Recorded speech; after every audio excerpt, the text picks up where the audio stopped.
कुछ नहीं होगा जीजा जी, आप परेशान क्यों हो रहे हैं? आप एक बेटी के पिता होने की परेशानी समझ नहीं पाएंगे साले बाबू। जब तक एक पिता अपनी बेटी को अपने घर से विदा नहीं कर देता ना, तो बेटी उसके सर पर तलवार की तरह लटकती रहती है। और आइंदा से बबली को कुछ भी समझाने की जरूरत नहीं है। हम ये रिश्ता पक्का कर लेंगे। ब्रह्मा जी, आप बबली को एक बात बड़े अच्छे से समझा दीजिए। जब तक उसकी शादी नहीं हो जाती, वो इस घर से बाहर नहीं जाएगी।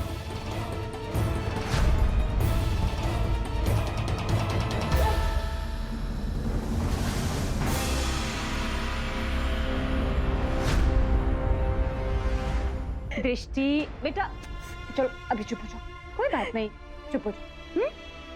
और भाई साहब को जब पता चलेगा कि उन्हें गलतफहमी हुई थी, तो उन्हें खुद ही बुरा लगेगा कि उन्होंने अपनी बिटिया पर हाथ क्यों उठाया।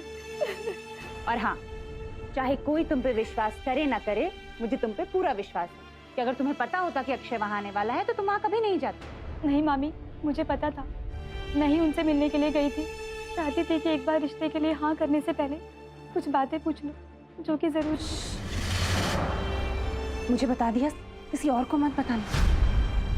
दृष्टि, तुझे ऐसे नहीं करना चाहिए था बेटा। तुम जानते हो ना कि तुम्हारे बाबूजी कितने पुराने ख्यालात के, फिर भी तुम।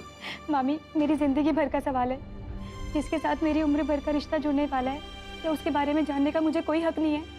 मुझे ऐसा पति नहीं चाहिए जो कि अपनी पत्नी के साथ जानवरों से भी ज्यादा बुरा सलूक करे, और जिसकी नजरों में अपनी पत्नी की कोई भी अहमियत ना हो। हर पल घुट घुट के जीना और एक दिन बेमौत मर जाना, मैं अपनी माँ की तरह। क्या मतलब है तुम्हारा? सुमन दीदी दुख सहती रही, तकलीफें सहती रही, अच्छा सलूक नहीं होता था उनके साथ? बोलो दृष्टि, चुप क्यों? मुझे सच्चाई बता, सुमन दीदी अपनी जिंदगी में खुश थी या नहीं? बोलो दृष्टि, बोलो बेटा, बोलो, मुझे सच्चाई बता। दृष्टि, दृष्टि।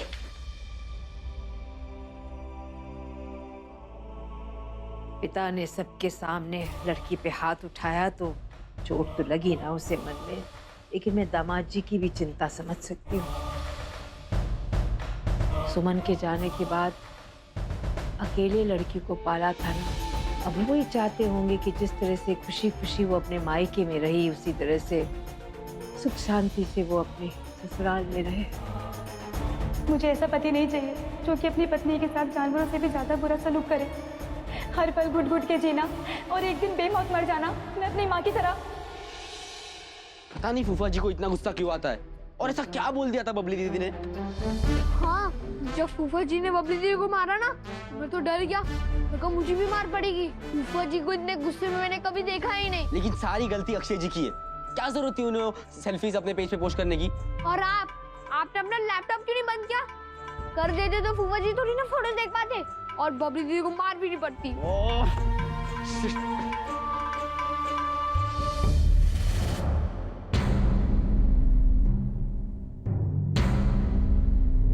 ओए, ये सब क्या? अरे वाह, गंगा ने बना भी दिया ये सब।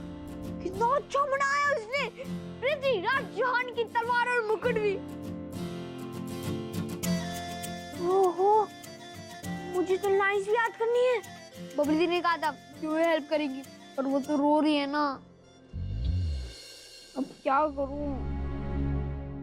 भैया, आप सहयोगिता की लाइंस बोलोगे, फिर मैं अपनी लाइंस बोलूंगा। ना बाबा, ये सब मैं नहीं करने वाला। भी कौन करेगा मेरी हेल्प?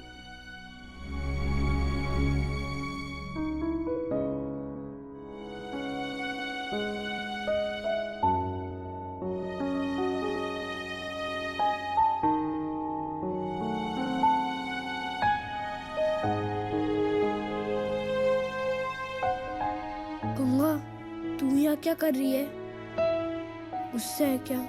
हम सर ठीक से बात कर नहीं कर रहे हो, और पतंग उड़ाने भी नहीं आए, और वहाँ भी अपने साथ बैठने नहीं दे रहे थे। बोले जगह नहीं है, इतनी साइड तो जगह थी। तुम्हें गंगा को अपने सर पर चढ़ाने की जरूरत नहीं है। अरे काम करवाओ उससे। जीवन में अगर नायक बनना है ना, तो बेटा सामने वाले को अपने हुक्म का गुलाम बनाना सीखना होगा तुम्हें। अरे वाह, पर्स रखा था प्रभा मम्मी का, उन्हें बुरा लग जाता तो। और पतंग उड़ाने इसलिए नहीं आया मैं, क्योंकि मैं शतरंज सीख रहा था।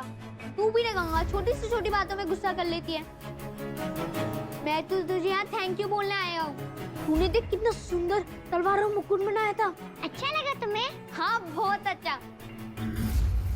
अच्छा सुनना गंगा, तू लाइंस याद करने में मेरी हेल्प करेगी? हाँ, काहे नहीं करेंगे?